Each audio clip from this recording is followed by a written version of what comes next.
भाई हर्ष भाई का भी तारे ज़मीन पे को देखने का एक अलग ही नजरिया है। मैं आपको इनके हवाले छोड़ता हूँ। Can we have a big big round of applause for Harsh Gujral. इसने मेरा हाथ तो मांग लिया है लेकिन कल से यूज भी करेगा। But thank you so much everyone.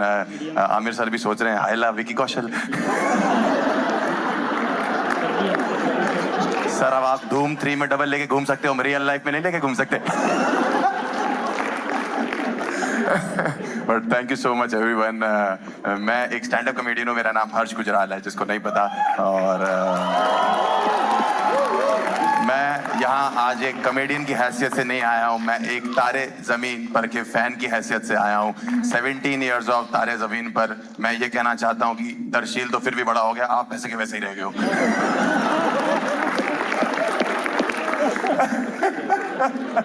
बहुत बढ़िया। मतलब मुझे पता है आमिर सर को ना अवार्ड्स। सर कैमरा नीचे, मैडम कैमरा नीचे कर दो। आपको ये नहीं पता कि कॉमेडियंस अपनी वीडियो खुद नहीं डाल पा रहे हैं।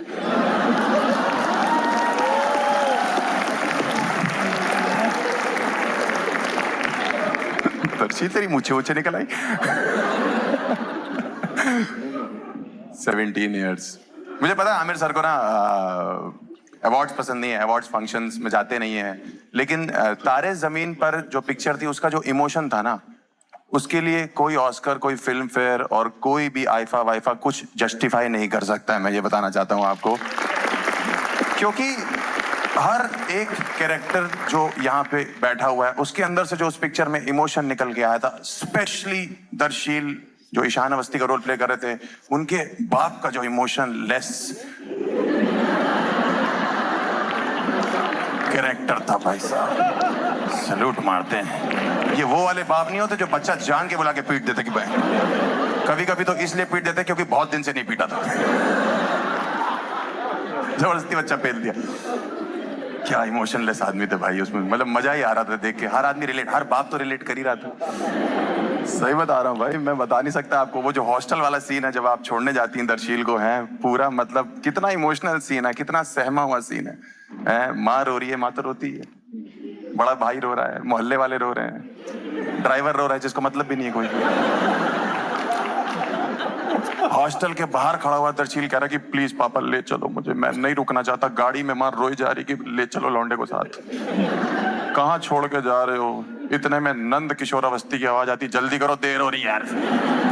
आपका क्या मुंबई में बड़ा पाव ठंडा हो रहा था?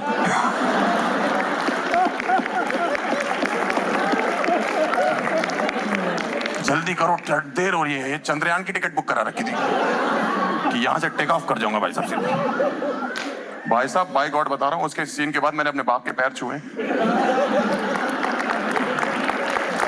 मैंने कहा आप इतने भी बुरे नहीं हो, आपका भी एक बाप है। कह रहे दादाजी का नाम बताओ, मैंने कहा नंद किशोर अवस्थी। मजाक नहीं कर रहा भाई। और कोइंसिडेंस बताऊं आप लोगों को, मेरी ये लाइफ का कोइंसिडेंस है। मैं बहुत छोटा आदमी था जब पिक्चर 2007 में रिलीज हुई थी। 2008-9 में स्टूडेंट था, कॉलेज में, मुंबई आया था किसी काम से। कॉफी शॉप में घुसा हूं मैं, आपको नहीं पता होगा सर। कॉफी शॉप में पहला आदमी बैठ के, एक आदमी कॉफी पी रहा और लैपटॉप पे काम कर रहा है। नंद किशोर अवस्थी। मैंने कहा इस आदमी को इसीलिए उस दिन देर हो रही थी। बच्चा पेल दिया, हॉस्टल में छोड़ दिया, यहाँ कैपेचिनो चल रही है।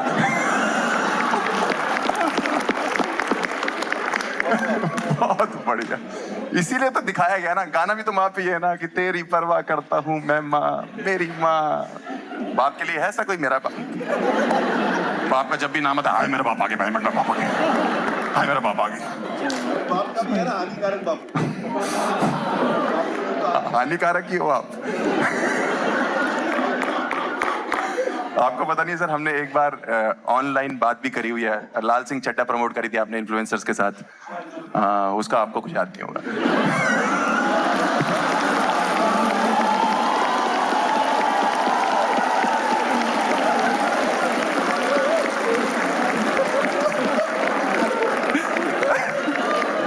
आमिर सर परफेक्शनिस्ट हैं भाई, अगर अच्छी पिक्चर बनाती वो भी परफेक्ट बनाते हैं।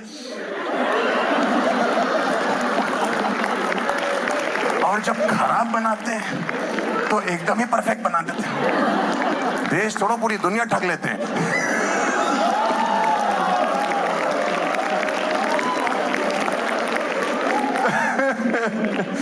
बहुत जबरदस्त भाई। एक्चुअली पिक्चर हिट तभी होती है जब आप कैरेक्टर से रिलेट करते हो पिक्चर के। अनंत जी का जो कैरेक्टर था वो हर बार आपने रिलेट किया, तो हमारे पिताजी ने भी किया। सही बता रहा हूँ, एकदम आपकी तरह मेरे पिताजी। मैं जब भी बोलता हूँ कि ना पापा, बचपन मेरा भी पढ़ाई में, मैं ऐसा नहीं मैं पढ़ाई का चोर था, मेरा मन नहीं लगता था, मुझे मैथ समझ नहीं आती थी, केमिस्ट्री समझ नहीं आती थी, कई चीजें थी। मैं पापा था, पापा मेरा मन नहीं लगता, मैं नहीं पढ़ना चाहता। कहते नहीं नहीं, ये सब तुम्हारे बहाने हैं ना पढ़ने के। लेकिन भगवान के घर में देर है अंधेर नहीं है। इतिहास ने दोहराया अपने आप को। मेरे पिताजी वकील हैं, जीएसटी करके एक टैक्स लागू किया गवर्नमेंट ने। ऑडियंस को छोड़ो, गवर्नमेंट को समझ नहीं आया। मैं एक दिन रात को पहुंचा, मेरे बाप यूं माथे खोल के जीएसटी की किताब पढ़ रहे हैं। मैंने कहा क्या होगा? कह रहे बेटा जीएसटी समझ नहीं आ रहा। मैंने कहा ये सब आपके बहाने हैं ना पढ़ने के।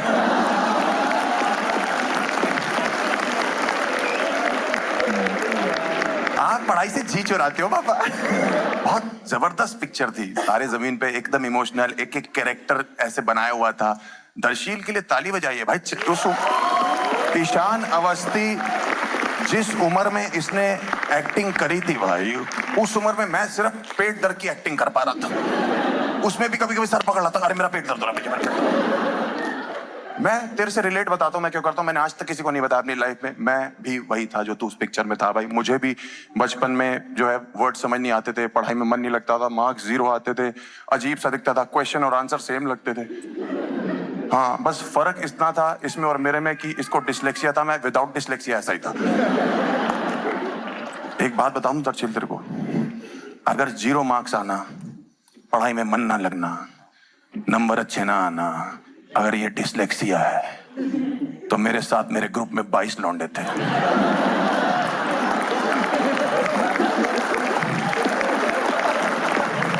उन सबको डिसलेक्सिया। भाड़ में गए 22 लौंडे, ये पूरा देश डिसलेक्सिक है। देश डिसलेक्सिक है।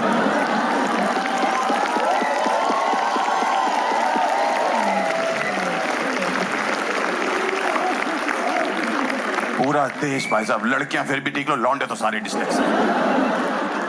मैं सही बता रहा हूं, ये तो फिर भी शरीफ था, टीचरों की इज्जत करता था कि मार्क्स कमा रहे हैं, बात नहीं करूंगा, रोल लूंगा अकेला बैठ के। हमारे साथ के लौंडे हैं, एक तो नंबर नहीं आया, ऊपर से चौड़ा लगे। आधा मार्क आया, मेरा दोस्त टीचर से कह रहा ध्यान से चेक करो, काउंटिंग मिस्टेक है। वो कह रही काउंटिंग मिस्टेक, आधा मार्क इसलिए दिया